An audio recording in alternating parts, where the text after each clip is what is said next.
ketenangan batin.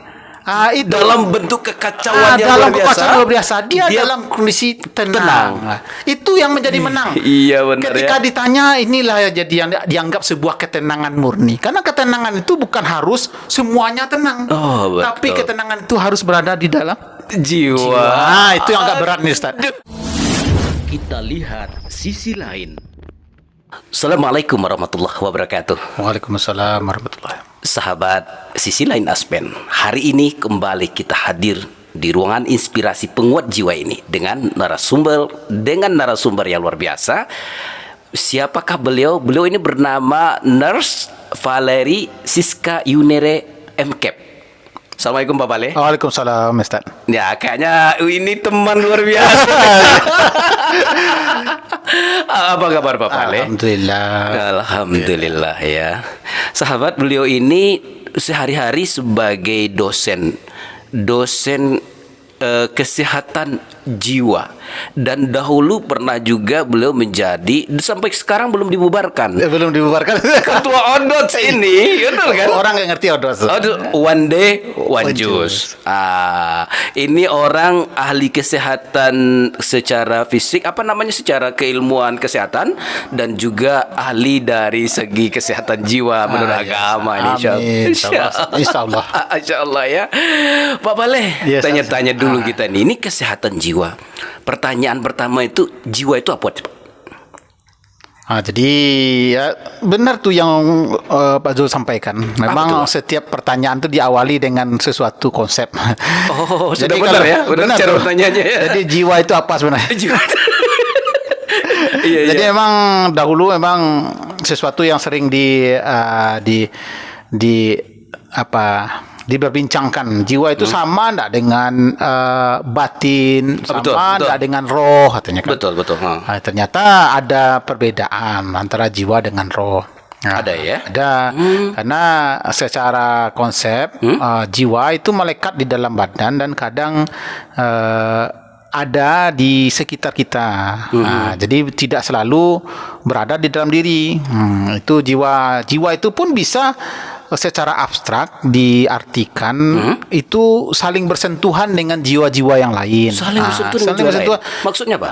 Misalnya Pak Zul. Kalau di dalam Pak Zul, dalam konsepnya Pak Zul ini orangnya yang pendiam. Pendiam. Okay. Kemudian berteman dengan orang yang peribut, sering ngobrol, sering suara-suara keras lah. Itu. Mau tidak mau yang dirubah itu nanti seperti mutualisme. Siapa yang kuat? Jadi kalau Pak Zul lemah, Pak Zul dirubah jadi orang peribut. Itu yang bersentuhan itu jiwa sebenarnya. Oh, jiwa ya. Jadi kalau kita bicara jiwa, memang jiwa itu dia abstrak. Tapi berada di dalam diri kita dan berada di sekitar kita. Sakit hati sama orang misalnya kan, orangnya enggak ada, lewat kucingnya.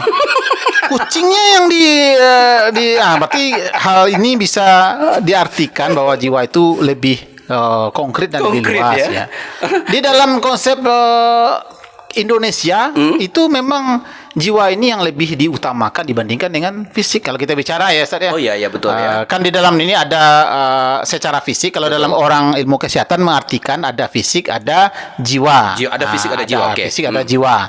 Jadi kalau fisik itu diartikan badan secara utuh. Dari rambut sampai ujung kaki. Oke. Di luar itu jiwa namanya. Di luar itu jiwa. Jiwa. Pemikiran jiwa ya? Iya, seperti itu. Gitu. Ya. Jadi kalau dalam lagu Indonesia kan bangunlah jiwanya, bangunlah badannya. Jadi bangun pikirannya dulu. Sehatkan pikiran. Sehatkan jiwa. Kasarnya seperti itu. Sehatkan jiwanya, baru fisiknya. Seseorang mau ujian, misalnya ujian apa yang paling riskan? Ujian UMPTN. Takut tidak lulus kan? Yang dipikirkan jangan takut tidak lulusnya, tapi jiwanya harus kuat dulu. Kamu siap untuk ujian? Siap. Jadi siapkan mental, kasarnya seperti itu. Makanya orang dalam ilmu kesehatan, jiwa dan mental itu satu. Jiwa dan mental itu satu. Ya. Jadi ada diartikan jiwa, ada diartikan mental. Jadi ada kesehatan mental atau kesehatan jiwa itu sama. Nah, tapi kalau ruh lebih di pendekatannya ke arah religius. Oh, religius ya. Jadi dalam kesehatan itu, ilmu kesehatan tidak ada kaji ruh sebenarnya. Sebenarnya tidak ada dihubungkan. Betul. Cuma itu memang kita melihat sisi lain lah ya. Sisi lain. Cocok. Karena ini bagian kan ada rumpun ilmu yang berbeda, tapi dia saling bersentuhan juga tuh. Ya. Tapi saya jadi teringat. Iya betul. Mensana ingkan parisona. Mensana on compensano. Diartikan ini pepatah tren di zamannya, Ustaz. Jadi kita masih berpikir juga itu di dalam tubuh yang sehat terdapat jiwa yang sehat. Ini diartikan kalau pemikiran yang lama nih, pola pikir dahulu ini kan benar tuh. Ternyata setelah dilakukan penelitian, riset dan segala macam, tidak selalu. Oh, tidak selalu. Tidak selalu. Jadi di dalam tubuh yang sehat ini belum tentu jiwanya sehat. Dalam tubuh yang sehat belum tentu jiwanya sehat. Nih pendengar baru dengar kan? Dulu kita sudah coba kita dikasih alasan logis jadi oleh kesehatan jiwa harus dispesifikkan, Ustaz. Contoh apa? Ini mohon maaf, mungkin kalau kita berbicara ke arah para koruptor atau orang yang berperilaku negatif, misalnya maling, apalagi pembunuh. Itu kalau kita lihat badan sehat-sehat. Iya, benar. Jarang ada pembunuh tuh badan sakit, bungku-bungku kan, mau membunuh dia. Tuh cocok tuh, badan yang sakit, jiwa sakit.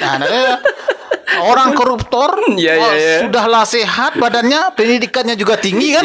Kan level-levelnya nih ya. Kalau level pendidikannya sarjana segini, ini mungkin maaf. Ukurannya segini ya, mampu dia ya. Sisi lain tadi. Sisi lain. Itu kan apanya yang bermasalah kan? Jiwa sehat, badan sehat, jiwanya yang bermasalah. Nah, itu belum lagi kita bicara ke yang memang negatif, contoh orang yang mohon maaf transgender atau perilaku seksual menyimpang. Itu dilihat secara fisik dia normal, sehat. Nah, cuma yang jadi dalam konsepnya memang jiwa itu berada pada konteks ini dalam ilmu kesehatan saya ada rentang dari sehat jiwa ke sakit jiwa. Rentang. Jadi ada seperti garis lah. Jadi garis itu kita hubungkan dari garis A ke garis B, garis C lah kasarnya. Di tengah-tengah itu ada B. Dari A ke C, di tengah-tengah ada B. Nah, rentang. Jadi ada dari negatif ke positif atau positif ke negatif. Di tengah-tengah kita beresiko namanya. Di antara sehat jiwa, resiko sakit jiwa dan gangguan jiwa. Sakit jiwa itu gangguan jiwa namanya, Ustaz. Sakit jiwa, gangguan jiwa. Gangguan jiwa. Jadi jangan semua diartikan sakit jiwa. Contoh, kita depresi misalnya kan, ada masalah kemudian bermenung, tidak mau beraktivitas, itu masih resiko. Oh, itu belum gangguan jiwa? Belum. Kapan? Gitu ya, rentang. Tapi kalau udah mulai dalam jangka waktu tertentu, misalnya lebih dari 2 minggu atau satu bulan tidak berubah, itu mulai masuk pada konteks gangguan jiwa atau sakit jiwa. Oh, sakit jiwa di situ ya? Ya, tapi rentang waktu ini fleksibel. Kadang ada yang cepat, ada yang lambat. Contoh, depresi, bunuh diri, ya itu gangguan jiwa. Gangguan jiwa ya? Kan banyak tuh. Jangan heran kalau tren sekarang, Ustaz, remaja, kebetulan nih riset saya nih remaja. Riset Pak dosen nih? Riset tuh. Apa tuh? Perilaku remaja yang menyimpang cenderung berperilaku resiko bunuh diri, Ustaz. Risiko bunuh diri? Itu di Indonesia bukan? Di Indonesia. Iya. Kalau bisa dilihat tuh. Jadi artinya remaja kita dalam rentang ancaman itu tingkat stresnya tinggi. Tingkat stres tinggi, tuntunan akan beban hidup tinggi, tekanan tidak sesuai dengan kekuatan kan. Gaya dengan kekuatan tidak seimbang. Tidak berbanding lurus. Tidak berbanding seimbang. Akhirnya masuk dia dalam konteks gangguan. Oleh karena itu banyak yang mengartikan jangan banyak gaya kan seperti itu. Karena semakin banyak gaya dengan tekan hidup tidak seimbang, muncul stres dan risiko bunuh diri. Risiko bunuh diri. Jangankan remaja, orang tua lansia. Orang gaya, Ustaz. Iya. Itu lebih dominan tuh. Sakit yang kronis. Sakit kronis sehingga pikiran tidak baik lagi. mengartikan ndak ada gunanya idui.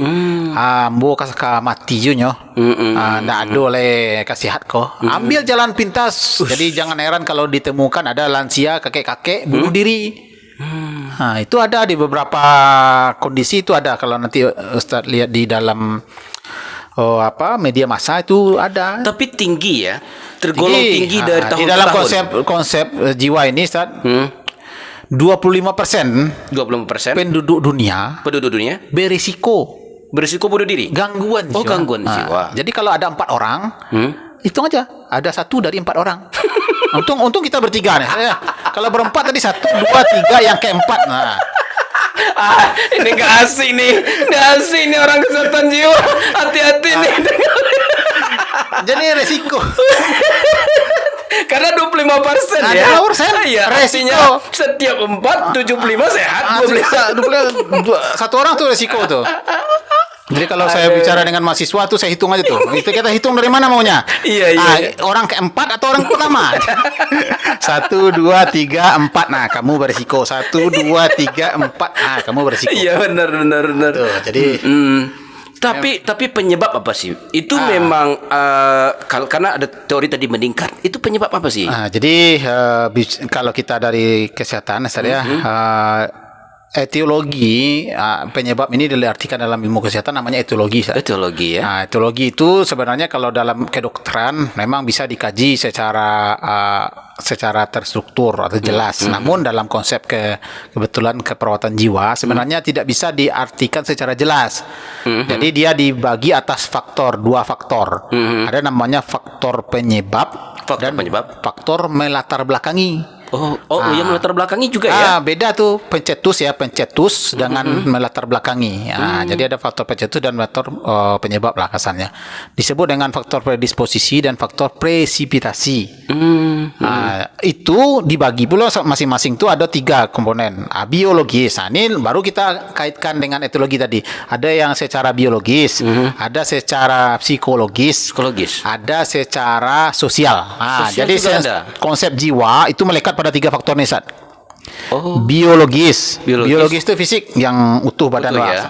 Jadi semua aktivitas fisik ini bisa menyebabkan kita mengalami gangguan atau masalah kesehatan jiwa. Contoh dari mulai badan. Berat badan. Orang berat badan yang badannya berlebih dengan badannya ideal itu berbeda jiwanya. Coba lihat. Kenapa? Mereka beranggapan kalau dalam konteks bisa beranggapan bahwa orang yang ingin sehat itu berat badan ideal. Iya. Kalau yang berat badan lebih berarti tidak sehat. Berpikirannya tadi berpikiran. Sehingga dia merasa tidak nyaman dengan berat badannya besar. Gitu ya. Terutama perempuan. Dia melekat pada perempuan kok. Kalau laki-laki mungkin santuang sela. Itu tidak nyaman itu baru dari badan tuh, belum lagi dari muka yang berjerawat. Iya. Ada yang jerawat, ada kulit yang pertama kulitnya hitam, ada yang kulitnya putih, yang hitam mau diputihkan. Yang putih pingin hitam kan. Tapi itu gangguan jiwa. Dia enggak gangguan. Tapi baru penyebab ya. Tadi kan kita ceritanya penyebab nih. Betul. Ini yang berisiko tadi. Risiko ya. Orang yang kulit hitam dengan kulit putih itu secara konsep kesehatan jiwa itu berbeda. Penanganannya. Segi sifatnya. Sifatnya beda. Orang yang hitam keras. Keras ya. Keras.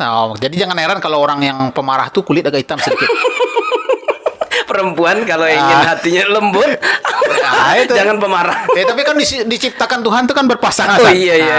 Ada yang marah, nah mungkin yang satu marah tuh hancur kan. Jadi seperti itu. Itu dari segi badannya itu secara fisik. Jadi jangan heran banyak yang tercurah perhatiannya untuk fisik. Itu yang disentuh tuh jiwa tuh. Jadi gitu jangan kita tidak meremehkan produk. Produk itu yang disentuhnya jiwa. Gitu ya. Coba kalau jiwa kita berpikir kita seperti ini aja lah. Iya. Itu dah. Enggak, kulit kurang putih diputihkan lagi, yang kurang mancung dimancungkan lagi. Kurang ini ditambah lagi. Itu kan jiwa di situ. Jadi jiwa itu secara fisik tuh banyak faktor fisik ini banyak nih sampai ke riwayat pemakai. Sampai tuh, begitu tuh ya. pasti tuh di narkoba, pemakai obat, kekerasan, bullying, itu fisik semua tuh. Fisik ya. Fisik semua yang berargumen ke fisik ya saya. Iya, Karena iya, iya. bullying ini kan tidak selalu fisik. Betul. Tapi ada yang sifatnya ke Mental fisik. ya, mental ya. Ada yang mental. Itu nanti kita bicara dengan penyebabnya psikologis. Fisik. Ini fisik nih, berat badan, kemudian imunisasi dikaitkan juga tuh. Sampai gitu sampai kajiannya. ya kalau di dalam pengkajian kesehatan jiwa tuh dikaji. Apa kalian imunisasi enggak, berat badannya gimana, lahir sama siapa, sama dukun atau sama tuh. Sampai begitu sampai. ya? Itu memang lebih spesifik kalau fisik. Tapi dia tidak dominan. Yang kedua masuk ke psikologis. Kalau psikologis itu adalah pola pikir pemikiran kita yang dihubungkan. Jadi orang yang temperamen itu mungkin secara psikologis dia sering menangkap ataupun mengadop sesuatu yang merubah pikiran dia. Misalnya bicara tadi, saat orang diam-diam berteman dengan orang pemarah, kita bisa aja cenderung terubah pola pikir. Iya. Di bawah tekanan, itu psikologis tuh. Psikologis ya. Psikologis tuh. Sedih, pokoknya yang psikologis ini seperti kalau di bahasa Inggris itu kata sifat tuh. Kata sifat ya. Sifat marah, sedih, emosi, emosional. Itu semuanya ada di sana di psikologis. Tergantung kita menghormati, karena dia bisa positif, bisa negatif. Kalau sosial, hubungan ke orang. Hubungan ke orang apa pula tuh? Hubungan misalnya perceraian, ditinggal pasangan. Itu merubah konsep kesehatan jiwa. Seorang yang tidak ada kepastian gitu ya. Tidak ada kepastian. Di apa namanya tuh? Digantung tak bertali. Bisa gangguan jiwa ya? Bisa.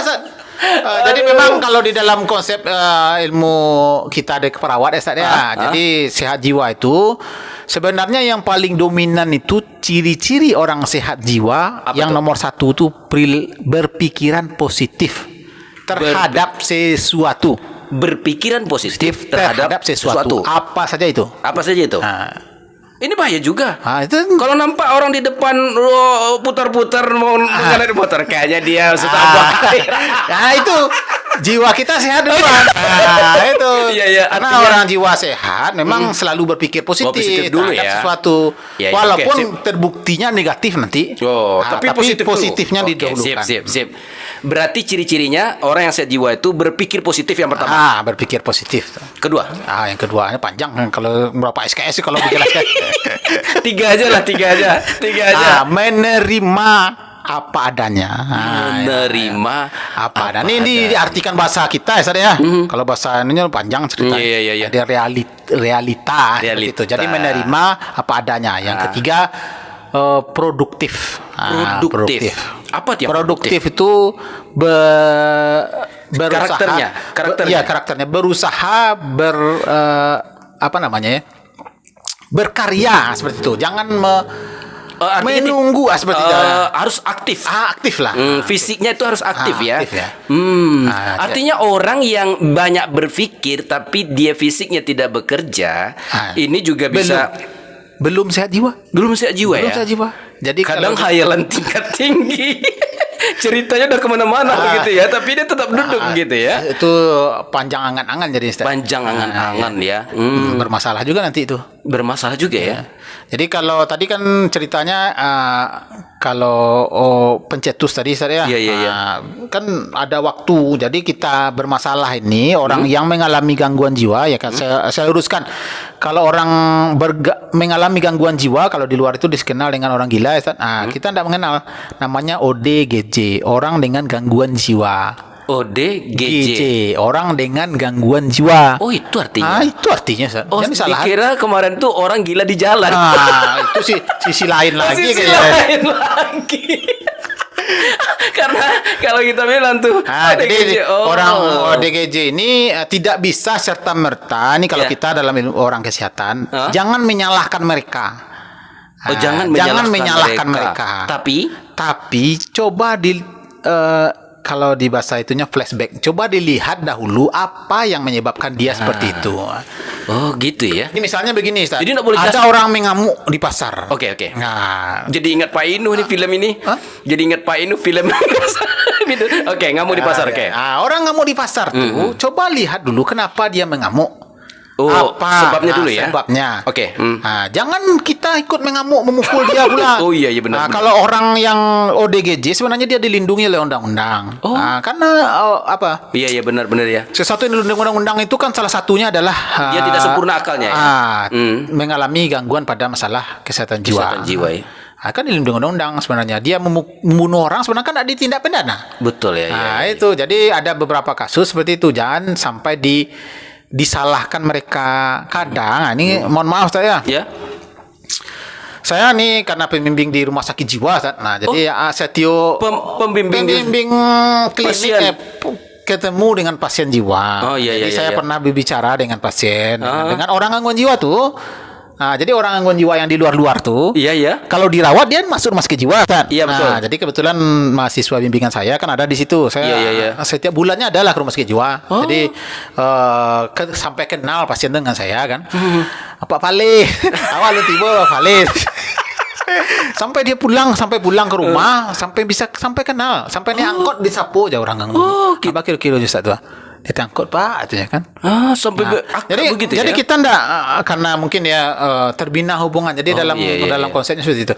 Orang itu yang sebagian besar ya Ustaz ya, ndak mau pulang di rumah sakit jiwa tuh, ndak mau pulang. Walaupun sudah sehat. Udah sehat. Kenapa? Nah, itu tanda itu sisi lain tadi Ustaz. Oh, iya Apa sisi lain. sebabnya? Keluarga dia tidak nyaman dengan keluarga. Jadi seperti itu. Artinya di keluarga pun seakan-akan ini mantan orang gila. Mohon maaf ini walaupun bahasanya mantan orang gangguan. Iya. Tetap labeling itu tetap ada. Labeling stigma namanya saya. Stigma ya. Itu yang di lingkup keluarga. Belum lagi masyarakat. Oh benar ya. Nah, lebih dominan masyarakat dibandingkan keluarga-keluarga kan kelompok terkecil di masyarakat. Betul. Yang besarnya masyarakat. Nah, ini nih tenaga kesehatan kita nih. Kalau saya ini yang sulit merubah karena merubah satu orang merubah 10 kan sulit tuh. Betul. Jadi mohon kerjasama ke masyarakat lain, ke masyarakat umum. Bapak Ibu yang ada nih yang di luar nih pemirsa, tolong menerima kondisi dari pasien, dari orang yang mengalami gangguan jiwa. Dia ndak ada kalau ditanya satu tuh ada keinginan gangguan jiwa ndak ada. Betul. Karena gangguan jiwa itu memang sudah ditakdirkan selain dari ada faktor-faktor tadi, memang udah ditakdirkan dia ndak ingin. Saya cerita sedikit nih Ustaz. Iya. Di rumah sakit itu jangan berpikiran negatif orang gangguan jiwa ini orang yang pendidikannya rendah, ndak sekolah ndak Ustaz. Jadi yang tinggi-tinggi juga dari mulai tidak berpendidikan sama sekali, tidak tamat sekolah atau tidak sekolah, sampai ke jenjang pendidikan level paling tinggi ya, sarjana S2 kalau saya ketemu kemarin S2. S2. Loh, itu kan cara berpikirnya sudah bayangkan tuh. Jangankan itu angkatan ada juga di situ. Oh, angkatan juga ada. Ada pegawai negeri ada di situ.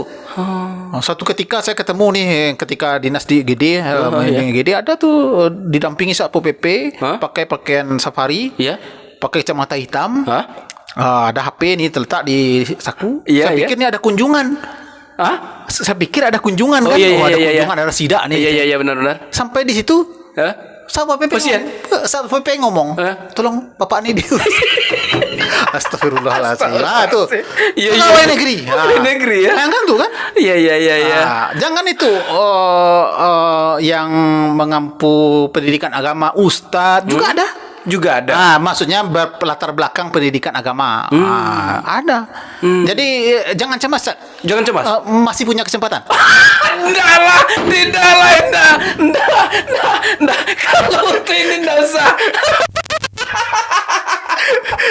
Kalau ini mendingkan kecemasan saya. Tinggal pilih yang mananya kan. Jadi ketimbang ketemu Pak Bale di rumah sakit jiwa, kita undang sini deh. Jadi kadang-kadang ya. Jadi kebetulan kita ada membimbing membina keluarga dengan gangguan jiwa. Jadi ada di sebuah kecamatan di wilayah sana, di Baso. Ada beberapa keluarga yang saya bina. Itu dari mulai keluarga tersebut senang dikunjungi, perawat, kemudian keluarga menerima terhadap apa kondisi keluarganya mengalami sakit tadi itu, Ustaz, ya. Sampai produktif. Di dalam konsep jiwa itu ada yang mengatakan jiwa itu yang sudah sakit itu tidak bisa sehat. Tapi kalau saya melihat, jangan diartikan sehat itu sama dengan orang yang itu. Tapi dia bisa produktif. Nah, karena dalam konsep WHO, Ustaz, ini lah bicara konsep teori WHO. WHO itu bukan menilai sehat itu secara fisik, bio, psikososial, spiritual saja, tapi produktif. Begitu ya. Jadi jangan-jangan mantan ODGJ bisa produktif di masyarakat. Itu nomor satu. Ketimbang nanti orang yang sepertinya biasa-biasa saja, tapi tidak bisa produktif. Ada menghabiskan malah. Sakit juga itu ya, menghabiskan uang rakyat. Itu bahaya. Jadi kan konsepnya jiwa ini lebih abstrak, lebih rumit, dan memang menyangkut hubungan ke orang banyak. Sebentar Bapak Le, berarti tadi ada bicara tentang psikologi. Artinya ini kalau kita ini kan ada dokter jiwa. Apa yang berhubungan dengan jiwa, siapa saja yang menangani ini? Jadi apa nih? Kalau kita kebetulan saya perawat jiwa, Ustaz, ya. Perawat jiwa. Jadi saya tahu ilmu yang saya dapat, memang ilmu jiwa ini bersentuhan dengan 3 ranah namanya. 3 ranah dari ilmu psikolog. Psikolog tuh kalau di dalam gelarnya tuh psikologi. Psi ya. Psikolog. Jadi dia itu lebih ke arah psikologinya. Kemudian ada namanya dokter jiwa, dokter kesehatan jiwa atau spesialis kesehatan jiwa, SPKJ namanya. SPKJ. Itu dokter spesialis jiwa. Betul. Biasanya kalau dokter itu lebih banyak ke arah terapi. Terapi ini dominan dengan pengobatan, dengan obat. Jadi kalau yang berhak diberikan obat, dokter. Kita sakit, ini masalahnya dokter. Kalau yang berhak memberi teori bisa semua. Semua. Karena secara konsep kan dia saling bersentuhan tadi. Mungkin di segi teori saling menghubungkan. Di perawat jiwa dia lebih kompeten bagaimana melakukan perawatan pada kondisi kesehatan jiwa seseorang. Di dalam konsepnya ini lebih banyak turun langsung bersentuhan ke pasien, itu perawat jiwa. Di rumah sakit kita ambil aja rumah sakit jiwa di Habisanin itu yang dominan itu perawat jiwa.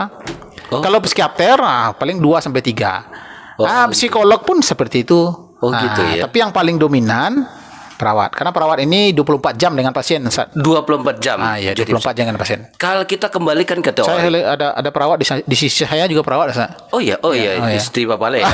Orang kesehatan semua ini. Tapi beliau kan di rumah sakit Amatar. Bukan beliau kalau nggak salah MK di bagian obat ya? Bukan, di bagian jiwa juga. Jantung. Oh, jantung. Ini kita hubungkan nih. Apakah nanti kan dalam kejiwaan udah mulai ya. Ini enggak nih, kan ada kejiwaan. Ada di dalam tuh kan marah. Hubungan dengan jantung apa ngaruh nggak karena kan tadi istri ada nggak tekanan denyut jantung ngaruh nggak? Ini karena dihubungkan karena kan kompak nih. Gimana tuh? Jadi secara konsep, ini konsep lagi saya mungkin karena dosen ya. Iya.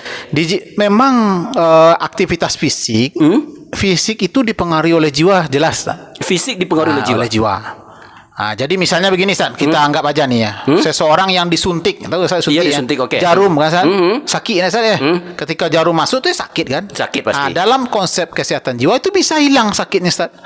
Bisa hilang, bisa tidak terasa. Itu hebatnya. Kalau ada nanti ya saya orang paling takut. Bisa tidak terasa. Bisa tidak terasa karena bisa saja diberikan sugesti atau diberikan distraksi, namanya dihilangkan, dialihkan persepsi sakit ke objek yang lain.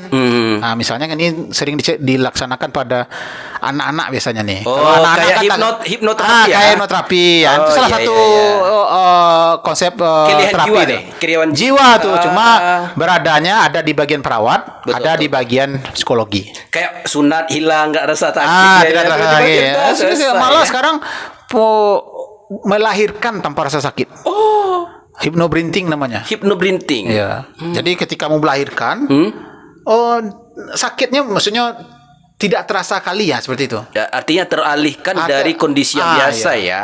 Tapi kalau konsep melahirkan itu memang harus sakit misalnya. Kita nggak paham itu karena kita apa-apa.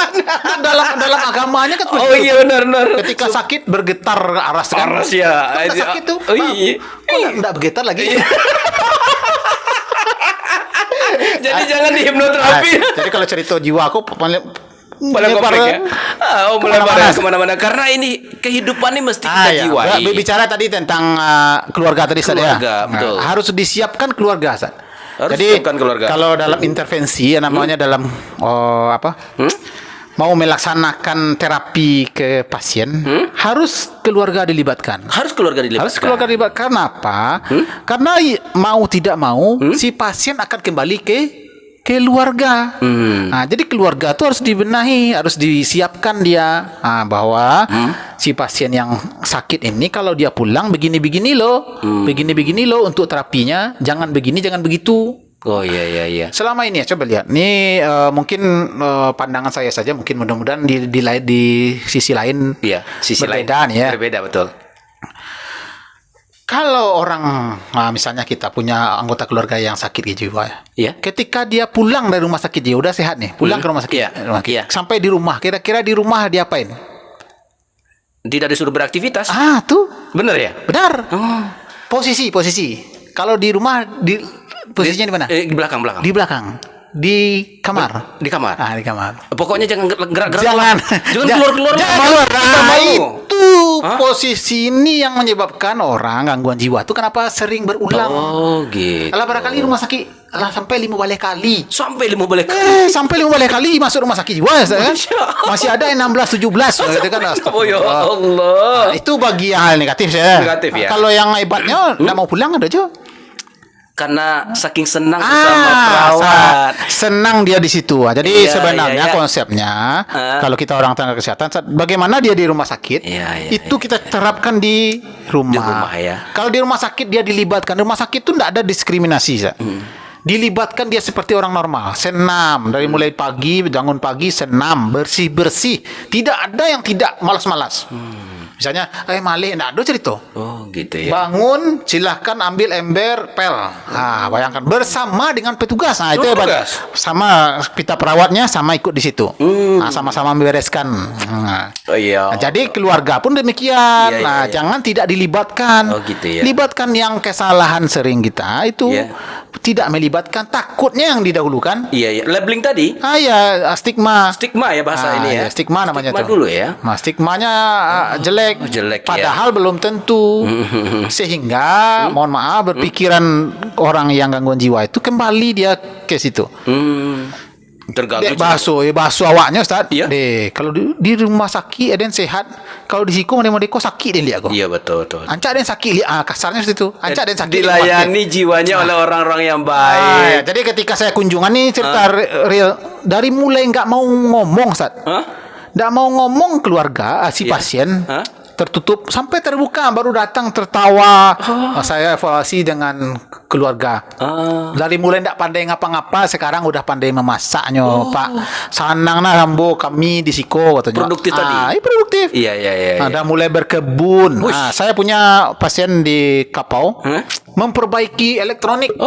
Saya coba memberikan Magicom dalam kondisi rusak, sehat. Oh, berarti itu sudah sehat jiwanya. Kok bonus? Dikasih langsung. Senang kali. Itu ya betul ya. Bayangkan tuh.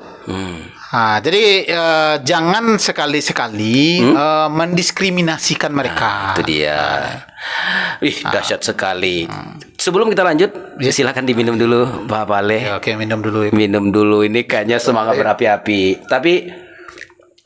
Tapi pastikan ada mereknya lembaga kemanusiaannya nggak Pak Paleh di sana? Ada. Apa bacanya Pak? Aspen, lembaga kemanusiaan. Nah itu dia. Ini bisa dibawa pulang kayaknya. Aduh. Ini kalau dengan orang jiwa nih, sebanyak itu tamu kita aduh, yang benar orang kejiwaan itu paham sekali ya. Jangan kita yang memarketing sudah tahu apa yang mau ditanya dulu. Itu. Oke. Jadi mau tidak mau jiwa kau harus sehat, Ustaz ya. Jiwa harus sehat. Ini sebenarnya di penutup nanti. Oh, ini penutup ya. Kalau mau ditutup. Tapi sebelum kita tutup, segala sesuatu itu ada yang melatar belakangi. Yang pertanyaan saya, Pak Pale kan nurse ini. Oh iya benar. Kenapa ngambil yang jiwa? Nah, kalau mulai menjurus kalau pertanyaan. Ini kan ada sebabnya nih. Jadi dari banyak profesi nih kalau kita lihat di dalam keperawatan itu ada medical bedah, ada betul. anak, ada maternitas, ya. ada perawatan dasar. Kebetulan yang saya nih ambilnya jiwa. Memang satu-satunya kalau di rumah di kampus universitas saya satunya. Satu-satunya nih. Satu-satu. Only one. Only one. Karena itu kita bedah di sini. Kenapa Pak Pale ngambil itu? Memang seperti tadi ya Ustaz ya, terbentuk jiwa ini memang ada yang melatar belakangnya. Jadi dia kita ulik nih, mahasiswa nggak tahu ini nih. yang gawat nih. Kenapa? Jadi kalau pengalaman di saya Ustaz pribadi di kecil dulu memang ada jiwa ini udah tersentuh dari kecil. Oh, jiwa sudah tersentuh dari kecil. Jadi problema jiwa ini berubahnya waktu kecil juga nih Ustaz. Oh, waktu kecil. Ini agak bandel nih. Kalau waktu ketek agak nakal Ustaz. Oh, tangka aja mah ya. Tangka. Kalau enggak tangka mungkin enggak model kok kasarnya Ustaz. Tapi itu kita awalnya harus berpikir positif. Ini jujur ya Ustaz. Dari misalnya nih 39 siswa. Nah, kita nomor 2 terakhir. 39 siswa kita nomor 2 terakhir. 37. Tidak pernah rapor itu yang tidak merah. Jiwa, tapi positif dulu. Positif apalah nanti jadi kan. Iya. Mungkin kita dididik mungkin agak keras kuat ya. Mungkin Pak Pale pernah dididik keras. Dididik ya. Oke. Memang agak keras didikan semua orang tua pingin agak sedikit menuntut. Tapi memang kita belum belum terbuka atau belum bisa mengekspresikan diri. Jadi memang ketika didikan itu teringat, memang jiwa kita tuh seperti tersentuh. Jadi saya harus begini, kasarnya seperti itu. Oh, begitu ya. Jangan sampai seperti itu pula orang. Sehingga kita sendiri ini merubah diri kita bisa. Nah, itu merubah orang lain bisa. Jadi keluarga enggak bisa. Nah, itu di keluarga kita. Jurusan kita ambil marah misalnya saya. Marah itu secara konsep di dalam kepala nih. Dalam kepala. Teknik mengatasi marah, bagaimana cara mengendalikan marah. Itu konsepnya dapat. Kita terapkan ke pasien. Bisa. Hampir tak pernah marah pada pasien. Enggak bisa marah pasien tuh. Enggak bisa ya? Masuk maksudnya diterimanya. Ke keluarganya menerima. Cuma menerapkan ke keluarga kita sendiri ini yang susah nih kayaknya. Pak Pale pernah marah juga? Pemarah kalau dalam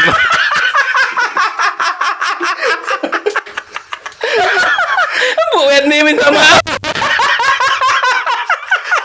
Marah cuma marahnya sebatas kadang istri sendiri itu abang ajar lah nih anak nih abang orang jiwa itu kenapa nggak bisa asal tantangan terberat itu memang merubah keluarga itu susah tapi disitulah perjuangan dan kadang-kadang anak kita dididik oleh orang lain perlu orang lain tapi bukan itu satu alasan itu tidak tahu kita kan emang ya kan marahnya tidak boleh begini tapi kita juga melakukan. Dia benar ya dalam konsepnya itu rentang namanya jadi kadang kita udah mulai mendekati ke arah negatif kembali lagi ke positif. Ya saya melihatnya dari ilmu Pak Pale tadi itu karena lingkungan mempengaruhi. Karena Pak Pale berhadapan dengan pasien yang kemudian di tempat itu ditahan marahnya sehingga ketika pulang terbawa ya mungkin itu faktor lingkungan mempengaruhi. Dalam ilmu kesehatan lingkungan faktor yang dominan mempengaruhi derajat kesehatan. Jiwa itu derajat kesehatan juga tuh. Waduh. Nanti kemana kita berada, kita dipengaruhi oleh lingkungan. Berbicara dengan Ustadz, pengaruh juga tuh. Oh gitu ya. Terbawa-bawa. Oke, Pak Pale, kalau Pak Pale melihat secara sisi agama dengan jiwa itu seperti apa Pak Pale melihatnya? Jadi begini. Dari sisi agama Ustaz ya, mungkin ini bersentuhan. Karena jiwa ini dia complicated, jadi semuanya bisa disentuh ya. Orang yang dinas di rumah sakit jiwa itu bukan orang kesehatan aja. Oh, bukan. Ada orang agamanya dinas di situ. Sekolah tinggi ilmu agama Islam, orang dakwah ada di situ. Jadi kita sebagai profesi perawat itu masuk ada intervensi yang berhubungan dengan religius. Oh, gitu. Jadi ada terapi spiritual yang diajarkan. Nah, sekarang kita lihat dari kajian jiwa. Sebenarnya kalau jiwa tadi konsepnya di dalam konsep diri itu melekat di sana kajian dengan agama. Sebenarnya berpikir positif itu ujung-ujungnya itu sebenarnya religius. Oh, religius ya. Kita seperti ini nih sebenarnya kan ujungnya ditakdirkan Tuhan. Kalau Allah tidak ridho pasti tidak akan terjadi. Sehat sakit itu atas ridho, atas izin ya. Nah, sama, maka di jiwa itu sebenarnya pengembalian akhir itu adalah ke Tuhan. Iya. Nah, tidak mau sehat itu sebenarnya kan bukan obat yang menyembuhkan, kan itu maksudnya. Betul. Yang menyembuhkan itu Tuhan. Nah, itulah keyakinan. Jadi dalam konsep jiwa itu ada keyakinan, namanya belief, keyakinan tentang Tuhan. Kalau bermasalah keyakinan dengan Tuhan, distress spiritual namanya, Ustaz. Gangguan kesehatan jiwa dipandang dalam ilmu religius, dalam keyakinan. Seorang yang gangguan jiwa itu dia harus yakin dengan Tuhannya. Karena nilai-nilai humanistik, nilai manusia itu Allah yang ciptakan sebenarnya, Tuhan yang ciptakan kan.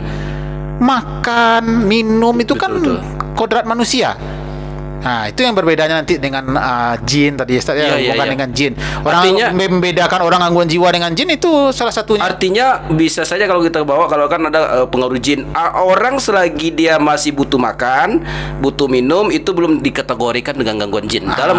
Oh gitu ya. Kalau dalam konsepnya masih melekat humanistiknya masih ada. Tapi kalau jin atau gangguan roh halus segala macam itu biasanya humanistiknya hilang. Tapi tetap ada diyakini di ilmu kejiwaan. Ada diyakini dengan ilmu kejiwaan. Karena bisa berbeda dari pandangan ilmu sudut kejiwaan. Tapi terapinya tidak terapi kejiwaan diberikan, tapi terapi sesuai dengan penyebabnya. Ya. Kalau di gangguan jin, terapi gangguan jin, seperti ruqyah gitu. Oh gitu ya. Ya.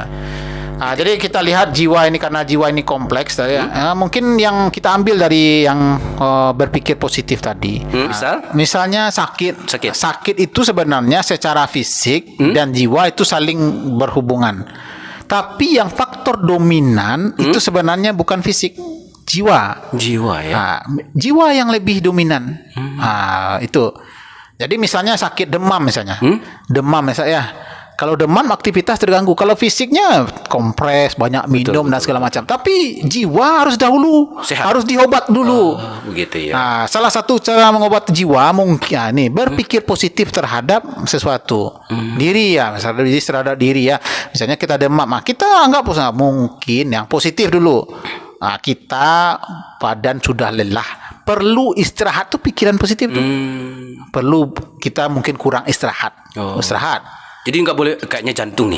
Jangan bikin negatif. Kayaknya paru-paru. Ini sudah dikaji oleh seorang ahli di orang Jepang kalau tidak salah, yang mengkaji pikiran negatif terhadap kesehatan.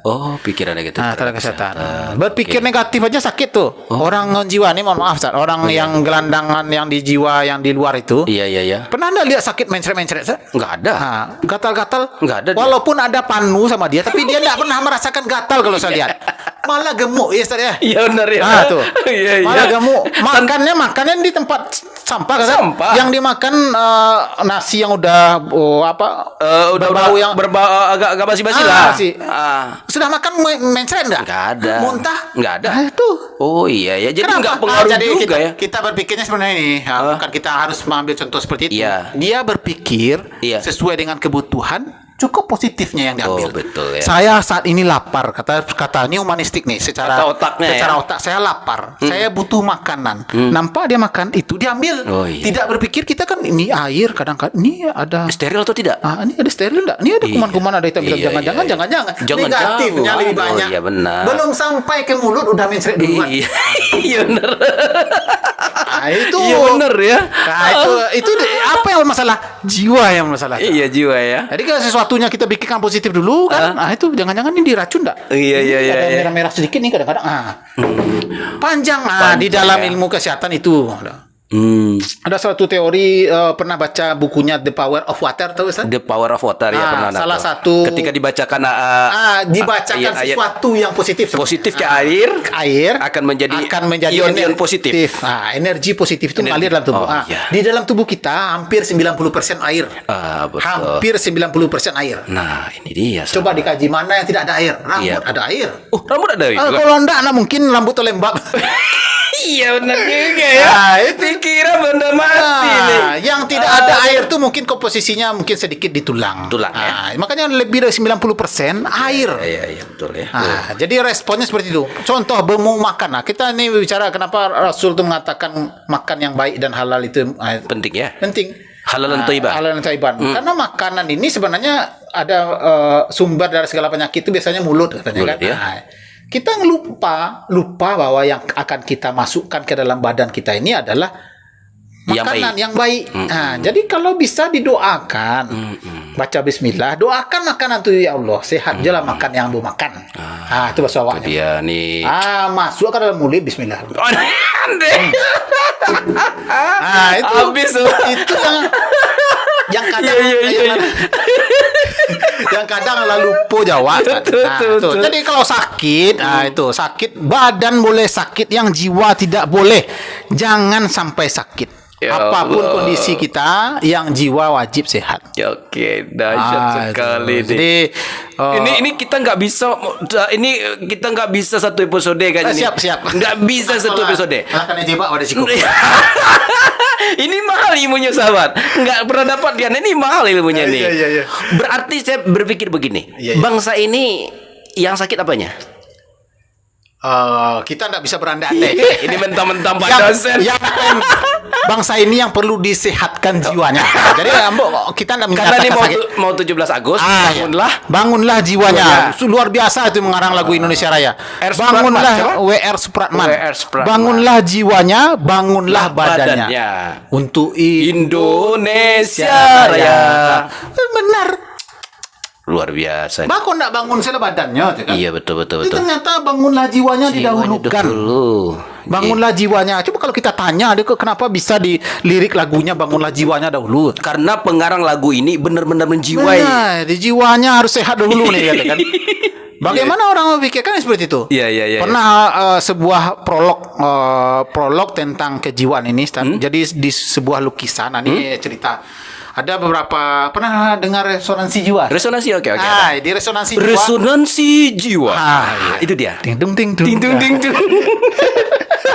Jadi ada sebuah lomba lukisan. Lukisan itu mengibaratkan cari lukisan yang menyampaikan ketenangan jiwa. Oke. Dalam beberapa lukisan itu kan digambarkan, ada yang melukis tentang pemandangan alam, ada bangau-bangau dan sekitarnya, betul. ada pegunungan, alam pedesaan, dan lain-lain. Di suatu ketika pengumuman menang, yang menang itu adalah sebuah lukisan yang kekacauan. Kekacauan itu mungkin Ustaz pernah dengar juga nih. Ada angin ribut, puting beliung, kemudian di bawahnya kayak ada banjir. Namun di satu sisi ada seekor burung dengan anaknya hinggap di sebuah pohon. Di sekitarnya itu dibangunnya sarang yang kuat. Dia bertenang diri di situ, berteduh di situ dengan ketenangan batin. Itu dalam bentuk kekacauan yang luar biasa. Dia dalam kondisi tenang. Itu yang menjadi menang. Iya benar. Ketika ditanya, inilah jadi yang dianggap sebuah ketenangan murni. Karena ketenangan itu bukan harus semuanya tenang. Tapi ketenangan itu harus berada di dalam jiwa. Itu yang agak berat nih Ustaz. Biar orang kacau, mau hancur, mau kacau lah dunia, yang kita tetap tenang. Kan tidak ada salah tuh kalau meninggal tuh mati, husnul khotimah. Salah satu itu ketenangan ketika menghadap betul. Jadi jangan sampai puting beliung dunia masuk ke dalam diri kita. Biarlah orang perang, jangan perang mengatur hidup kita. Kita tetap diatur oleh diri kita sendiri. Biarkan badai dan gelombang beriak dalam lautan. Siap. Asalkan jangan sampai air maut masuk ke dalam kapal nahkoda kita. Iya, benar, luar biasa. Itu lukisan alam, kalau pernah dengar nasid Sojana, Ustaz? Apa tuh, lukisan alam. Apa kalimatnya coba? Hidup tidak selalunya indah. Apa sih, bisa. Itu kan dianggapkan sebuah konsep teori itu. Karena fenomena tidak akan ada suatu ketenangan itu. Pasti akan ada halang rintang. Seperti lagu satu lagi itu ada yang katanya apa, sekeping hati dibawa berlari. Coba kayaknya enak juga. Lalui jalanan sepi, jalan kebenaran indah terbentang. Itu kan seperti itu. Lengkap penjiwaannya lagu kalau dijiwai. Aduh. Ya seperti kita cerita. Agama tetap agama, betul. Jadi hubungannya harus ke situ. Jadi saya ngajar pun seperti itu, jangan terpola dengan konsep teori. Yang lahirkan teori itu sumbernya Al-Quran dan Hadis. Al-Quran dan Hadis. Jadi tidak bisa terlepas dari satu. Itu. Kayaknya janji ya, enggak satu ini. Iya, siap. Siang kan cukup satu episode enggak. Pakai silabus kayaknya. Silabus kayaknya nih. Ini penting kita didik nih pasti. Tonton terus Sisi Lain Sahabat, karena tanpa terasa beliau jam 3 mau pergi. Oh iya tadi. Sesuai kontrak. Takutnya ini enak sekali dan sahabat pasti ini ya. Saya belum mengajarkan ini bagaimana teknik-teknik berhadapan dengan orang mengalami gangguan jiwa, apa tahapannya. Jangan sampai stigma itu hilang. Stigma itu harus dihilangkan. Gimana caranya? Mungkin itu kita nanti kita kulik. Termasuk dengan orang gila tuh, komunikasi sama orang gila. Komunikasi terapeutik namanya, Ustaz. Ada tuh. Itu dia. Ada materinya. Tonton terus Sisi Lain Aspen, inspirasi penguat jiwa. Tapi sebelum kita tutup, mungkin closing statement dari Pak Pale kita. Oke. Siap. Terima kasih nih Ustaz, diundang hadir ke Sisi Lain Aspen ya. Bisa berbagi. Sama-sama. Saya manfaatnya itu bisa berbagi. Saling menguatkan. Tidak menggurui, tapi saling menguatkan. Masya Allah. Satu yang perlu dikuatkan. Iya. Apapun kejadiannya, badan boleh sakit, fisik boleh sakit, yang jiwa wajib sehat. Sehat jiwa nomor 1 dibandingkan yang lainnya. Masya Allah. Mudah-mudahan dengan sehat jiwa, badan mengikuti. Iya Allah. Jadi karena kita adalah orang jiwa, maka jiwa adalah nomor 1 di dalam diri. Jiwa yang mengatur diri. Kuatkan jiwa, penuhi kebutuhan jiwa, sirami jiwa itu dengan kebutuhan spiritual dan religius. Ini mudah-mudahan bisa menguatkan kita ke arah yang positif. Selalu berpikir positif. Salam sehat jiwa dari perawat jiwa. Ya Allah. Kayaknya kita pakai saja salam inspirasi penguat jiwa. Aspen di Sisi Lain. Ya, kita tutup dengan Assalamualaikum warahmatullahi wabarakatuh. Waalaikumsalam warahmatullahi wabarakatuh. Terima kasih banyak Pak Pale. Sama-sama. Episode 1.